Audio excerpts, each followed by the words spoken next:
நேயர்களே, அனைவருக்கும் கிறிஸ்து ஊழியங்கள் என்கிற அருட்பணியில் உங்களுடைய பொன்னான தொடர்புக்காகவும் மிகவும் சிறந்த ஈடுபாட்டுக்காகவும் தேவனுக்கு நன்றி செலுத்துகிறோம். ஒருவரை ஒருவர் அறிந்து கொள்வது எவ்வளவு அவசியமானது. இன்றைக்கு உங்களுக்கு சகோதரர் ஐசக் தாஸ் அவர்களை அறிமுகப்படுத்துவதிலும் அவர்களோடு கூட இந்த நேர்காணல் மூலமாக அவருடைய வாழ்க்கையில் தேவனுடைய அற்புதங்கள், தேவன் அவர்களை அழைத்த விதம், இன்றைக்கு அவர்கள் செய்து கொண்டிருக்கிற பணி, இவைகளை குறித்து நாம் தெரிந்து கொள்வதற்கும் அவர்களுக்காக ஜெபித்து அவர்களுக்கு ஊக்கம் கொடுப்பதற்கு ஒரு பெரிய வாய்ப்பு. ஸோ உங்கள் சார்பில் அவர்களை வாழ்த்தி வரவேற்கிறேன்.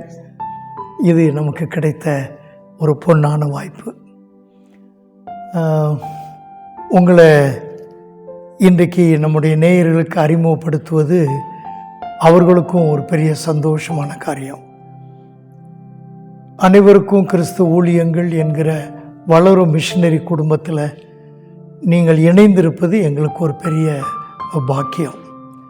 அந்த டீட்டெயில்ஸ் எல்லாவற்றுக்கும் நம்ம போவதற்கு முன்பாக உங்களிடத்தில் சில காரியங்களை தெரிந்து கொள்ள வேண்டும் என்று ஆசைப்பட்டோம். உங்களுடைய குழந்தை பிராயம், அதனுடைய பின்னணியை பற்றி கொஞ்சம் சில வார்த்தைகளில் சொல்லுங்களேன். நான் நல்ல ஆவிக்குரிய குடும்பத்தில் பிறந்தேன். அம்மா ஃபஸ்ட் ஜென்ரேஷன் கிறிஸ்டியனாக இருந்தாங்க. பாட்டி அவங்க பேர் கிருஷ்ணவேணி. 1963 சுந்தரம் பாஸ்டுடைய அசிஸ்டண்ட்டாக இருந்த பாஸ்டர் ஜெவமணிதாஸ் கடலூர் பட்டணத்துக்கு ஊழியத்தை ஆரம்பித்த போது ஒரு ஆலமரத்தில் நடந்த அந்த சுவிசேஷ கூட்டத்தில் என்னுடைய பாட்டி ஆண்டவரை ஏற்றுக்கொண்டார்கள். இன்றைக்கும் ரெஜிஸ்டரில் முதல் பேராக கிருஷ்ணவேணி என்கிற கிறிஸ்டினால் அப்படின்ட்டுருக்கு. அந்த நேரத்தில் எங்கள் அம்மா 10 வயசு 5th ஸ்டாண்டர்ட் படிச்சுட்டு இருந்தாங்க.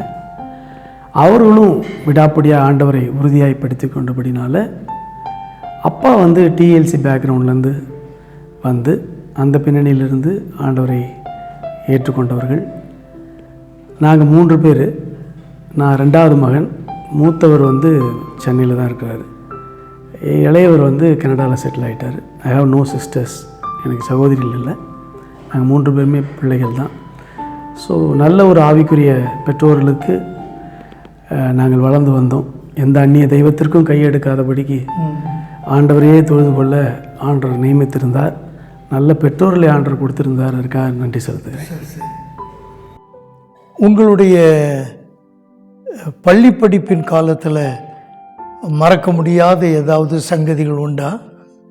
பள்ளி பருவத்தில் எப்படி சொல்கிறதுன்னா, அசம்பிளிலெலாம் நான் ஃபஸ்ட் ரேங்க் மாணவன்றனால எப்பொழுதும் உறுதிமொழி எடுக்கிறது, முக்கியமான கடவுள் பாடல்களை பாடுவது, இதுக்கெல்லாம் யூஸ் பண்ணுவாங்க வழக்கம். காலேஜ் டேஸில் தான் ஒரு சில சுவாரஸ்யமான சம்பவங்கள் நடந்திருக்கு. நான் பாலிடெக்னிக் காலேஜ் படித்து கொண்டு இருந்தபோது ட்ரெயின் ஸ்டூடெண்ட்டாக போய் கொண்டிருந்தேன். அப்போ நான் ஒரு சேலஞ்ச் எடுத்திருந்தேன். என்னை சிகரெட் பிடிக்கவோ இல்லை தண்ணி அடிக்கவோ நீங்கள் வச்சிட்டிங்கன்னா இந்த காலேஜை விட்டு நான் போயிடுறேன் அப்படின்னு. அந்த ஒரு பிடிவாதத்தினாலே அந்த 3 ஆண்டுகளும் அப்படிப்பட்ட இன்னல்களுக்குள்ளாய் போகாது, மாட்டிக்கொள்ளாதபடிக்கு ஆண்டவர் என்னை பாதுகாத்தார்.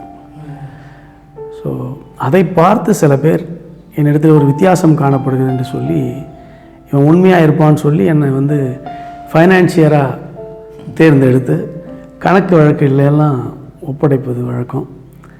ஸோ அந்த விதத்தில் நான் படித்த கல்லூரியில் பசங்களும் பெண்களும் என்னை நம்பிக்கை உரியவன் என்று சொல்லுவார்கள். அந்த சம்பவம் இன்னும் எனக்கு ஞாபகம் இருக்குது. ஸோ நம்பிக்கைக்கு உரியவன் என்று உடன் மாணவர்களே சொல்லி இருப்பார்கள் என்றால் அது எவ்வளோ பெரிய தாக்கத்தை ஏற்படுத்தி இருக்கிறது என்பதை கண்டுகொள்ள முடிகிறது. அதற்கு அஸ்திபாரமான காரியம் நீங்கள் செய்து கொண்ட ஆரம்பகால ஒப்பந்தம். ஸோ ஆண்டவர் ஒரு விசேஷமான முறையில் உங்களை தெளிவாக நடத்தியிருக்கிறாரு.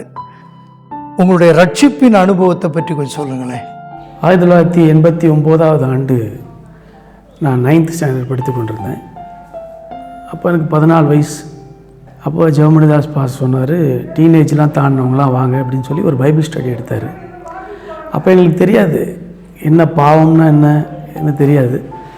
நாங்கள் எப்போதும் போல் ஓகே ஆண்டவர் கீழ்ப்படியணும் அப்படின்னு சொல்லி ஒரு விளையாட்டாக ஞானஸ்நானத்தை எடுத்தோம். கரெக்டான பைபிள் ஸ்டடிலாம் கொடுக்கப்பட்டுச்சு. ஆனாலும் எடுத்த பிறகு எனக்கு இன்னும் ஞாபகம் இருக்குது, முடிஞ்ச பிறகு அதே கடலில் நான் கொஞ்ச நேரம் நீச்சல் அடிச்சிட்டுலாம் வந்தேன். அதற்கப்புறம் தான் பாவத்தை தீவிரமாய் செய்ய ஆரம்பித்தோம். அதுக்கு முன்பது மனஸ்தாபப்பட்டு ஐயோ இன்னொரு தடவை ஞானஸ்நானம் எடுக்கலாமா அப்படின்லாம் தோணுச்சு. ஆனாலும் ஆண்டவரிடத்தில் ஒப்புரவாகி திரும்பமாய் ட்ராக்கை நேராக கொண்டு வர ஆண்டவர் உதவி செய்தார். அப்பா அம்மாவுடைய வாழ்க்கையும் எங்களுக்கு ஒரு பெரிய திருப்பு முனை. அப்பா முனிசிபல் சூப்பர்டென்ட்டாக ஒர்க் பண்ணார் வாட்டர் சப்ளையில். தொட்டாலே லஞ்சம் கேட்கக்கூடிய இடத்துல ஒரு நேர்மையான அதிகாரியாக, லஞ்சமே ₹1 கூட வாங்க மாட்டார் அப்படின்னு அநேகர் சொல்லத்தக்கதாக கேள்விப்பட முடிஞ்சது. ஸோ அம்மாவும் அதே மாதிரி வர்ற பிள்ளைங்களுக்கெல்லாம் சத்தியம் சொல்கிறது. எங்கள் வீட்டுக்கு யார் ஃப்ரெண்ட்ஸ் வந்தாலும் ஒரு ஆட்டோவில் போனால் கூட அந்த 10 நிமிஷத்தில் நற்செய்தியை அவனுக்கு சொல்லிட்டு தான் இறங்குவாங்க. இதெல்லாம் ஒரு பெரிய தாக்கத்தை என்னுடைய வாழ்க்கையில் ஏற்படுத்தினது. நல்ல பக்தி உள்ள குடும்பத்தில் பிறந்து வளர்ந்தீங்க. உங்களுடைய பாட்டி தாயாரை பற்றியும் நல்ல சாட்சி சொன்னீங்க. உங்களுடைய தனிப்பட்ட வாழ்க்கையில் இயேசு கிறிஸ்து என் இரட்சகர், நான் அவருடைய பிள்ளை என்கிற அந்த ஆவிக்குரிய பந்தம், நான் புது வாழ்வு பெற்ற ஒரு கிறிஸ்தவன் என்கின்ற அந்த ஆவிக்குரிய அனுபவம் எப்படி பெற்றுக்கொண்டீங்க? எனக்கு நினைவு இருக்கிறது 1989, 90, 91 ஆண்டுகளில் இடி முழக்கம், தண்டர் 89, தண்டர் 19 சொல்லி டாக்டர் ஜஸ்டின் பிரபாகரன் மீட்டிங்ஸ் நடத்துவது வழக்கம். மியூசிக் நல்லா பாடுறாரு, அக்கார்டிங் போட்டு டான்ஸ் ஆடுறாருன்னு சொல்லி ரொம்ப பக்கத்தில் போய் உட்காந்துருக்கும். அப்போ ஸ்வென் பீட்டர் வந்து கீபோர்டு வாசிப்பார், டேனியல்னு ஒருத்தர் ஒரு நல்ல ட்ரம்மர் இருந்தார். அவரை பார்க்குறதுக்காக நாங்கள் போவோம். ஆனால் அதில் பேசப்பட்ட செய்திகள் எங்களுக்கு மிகப்பெரிய தாக்கத்தை உண்டு பண்ணுது. அவர் தான் முதலாக இஸ்ரேல் தேசத்திற்கு பயணப்பட்டு விஞ்ஞானமும் அறிவியலும் என்று, விஞ்ஞானத்தையும் விவிலியமும் விஞ்ஞானமும் என்று சொல்லி வேதத்தை பகுத்து ஆராய்ந்து அதெல்லாம் எப்படி ப்ரூஃப் பண்ணப்பட்டது என்பதை எழுதி கொண்டே இருந்தார். நான் ஒருவேளை பைபிள்லாம் ஏதோ சொல்கிறாங்கன்னே படித்தாலும் இப்படிப்பட்ட ஆவிக்குரிய நபர்கள் மூலமாக ஏற்பட்ட தெளிவு என்னை ஆண்டவருக்கு நேராக நடத்தினது. ஸோ 1989 ஆண்டில் 14 வயதில் குழந்தைகள் தினம் அன்று 14ஆம் தேதி நவம்பர் மாதம் விளையாட்டாக பாச சொன்னாரேன்னு சொல்லி ஞானஸ்நானம் எடுத்தோம். அதுக்கு முன்பதாக தான் காலேஜ் டேஸ்லாம் பாவம் என்றால் என்னென்ன தெரிய ஆரம்பிச்சது. இருந்தாலும் திரும்ப நான் ஞானஸ்நானம் எடுக்க வேண்டும் என்று நினைத்தாலும் ஆண்டவர் அதை இல்லாதபடிக்கு அவரோடு கூட திரும்ப ஒரு ஐக்கியத்தில் வரும்படியாக ஆண்டவர் உதவி செய்தார். காலேஜ் டேஸ்லேருந்தே ஆண்டவரை தேடவும் எப்படியாக அவருடைய காரியங்களில் ஈடுபாடு கொள்ள ஆண்டவர் எங்களுக்கு பல வசதி வாய்ப்புகளை ஏற்படுத்தி கொடுத்தபடினால ஆண்டவர் நான் ஸ்தோத்திரிக்கிறேன். ரொம்ப சந்தோஷம். அதில் வெற்றி வாழ்க்கை என்பது குறிப்பாக கல்லூரி வாழ்க்கையில் உங்களுக்கு தடுமாற்றங்கள் இருந்துச்சா? அதான் ஒரு தீர்மானம் எடுத்தபடினால அந்த தீர்மானத்தை நிலைத்திருக்கணும் அப்படின்றனால யாராச்சும் வந்து ஏதாவது கொடுத்தாலும் நான் வாங்க மாட்டேன். ஸோ இப்படியாக இருந்தது.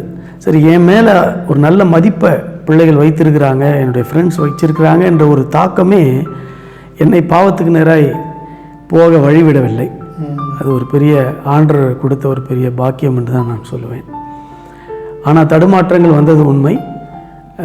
ஃபஸ்ட் இயர்லேயே ஒரு 2 சப்ஜெக்டில் 2 வாத்தியாரை நான் வந்து கேலி பண்ணதுனால மேக்ஸ்லேயும் கெமிஸ்ட்ரிலையும் நான் ஃபெயில் ஆகியிருந்தேன். அப்போ செகண்ட் இயர் போகும்போது திரும்ப இம்மிடியேட்டாக அதை கிளியர் பண்ணிட்டேன். ஆனாலும் அந்த ஒரு காரியம் சிறு வயதுலேருந்தே ஃபஸ்ட் ரேங்க் வாங்கின நான் திடீரென்று ஒரு தோல்வியை பார்த்த உடனே ஒரு விரக்தியில் ஒரு சிகரெட்டை பற்ற வச்சப்போ எடுத்தேன். அப்போ ஒரு அறை விழுந்துச்சு. இப்போ யாருன்னு கேட்டால் என்னுடைய ஃப்ரெண்டு பாபு சொன்னால், உன் வாயில் நான் அதை பார்க்க விரும்பலைன்னு சொன்னான். அதெல்லாம் மிகப்பெரிய தாக்கத்தை என்னுடைய 1ஆம் ஆண்டு கல்லூரி வாழ்க்கையிலே காண முடிந்தது. அதுக்கு முன்பதாக ஆண்டவர் என்னை படிப்படியாக நடத்தினார். ஒரு சில பேரை ரட்சிப்புக்குள்ளாக நடத்தவும் அப்படி அந்த ஃப்ரெண்ட்ஸு மாறி வீட்டுக்கு வந்தாலும் அம்மா அவர்களோடு பேசி அவர்களுக்கு சத்தியத்தை எப்படியாவது சொல்லுவார்கள்.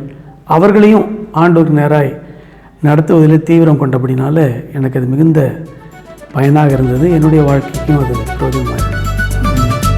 இந்நிகழ்ச்சியின் தொடர்ச்சியினை வரும் 8ஆம் தேதி புதன்கிழமை மாலை 6 மணிக்கு நமது அனைவருக்கும் கிறிஸ்து ஊழியங்கள் யூடியூப் சேனலில் காண தவறாதீர்கள்.